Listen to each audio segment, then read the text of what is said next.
नमस्कार मंडळी, आपण बघत आहोत आपल्या महाराष्ट्र न्यूज चॅनलवर 1 मे 1960 रोजी मुंबई राज्याचे विभाजनापासून आपण महाराष्ट्र दिन साजरा करतो आणि महाराष्ट्र म्हणजेच की भारतातील राज्याच्या स्थापनेची आठवण म्हणून महाराष्ट्र दिन हा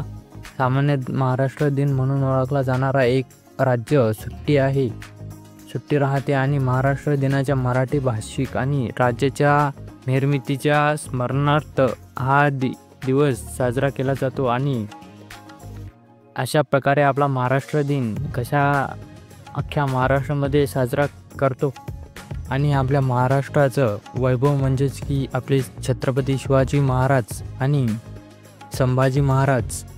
हे आपल्या महाराष्ट्राचे एक स्वराज्य स्थापन करून गेले, म्हणजे 18 पगड जाती एकत्र करून गेल्यात।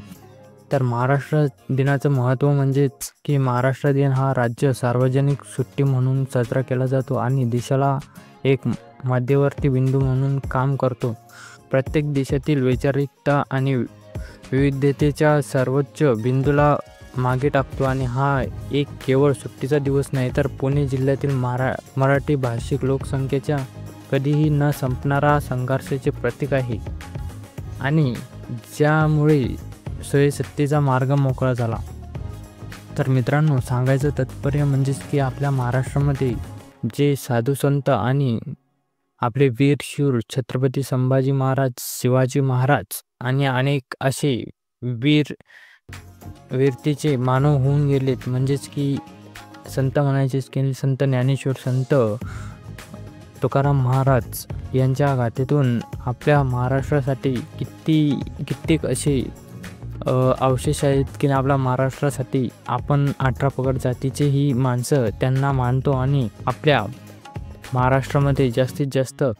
त्याचा प्रचार होतो आणि महाराष्ट्र दिन ही आपले सर्व 18 पगड जातीचे लोक साजरे करतात आणि महाराष्ट्रामध्ये फक्त आणि फक्त मराठीच भाषेचा उपयोग व्हावा याकरिता आपणही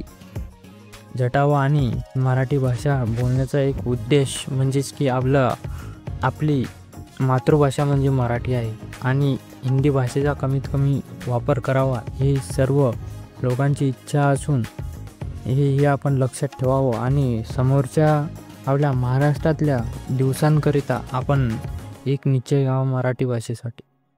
मित्रांनो, आपल्याला हा व्हिडिओ कसा वाटला त्याबद्दल आपल्या चॅनलच्या कमेंट बॉक्समध्ये आपलं मत नक्की नोंदवा आणि लाईक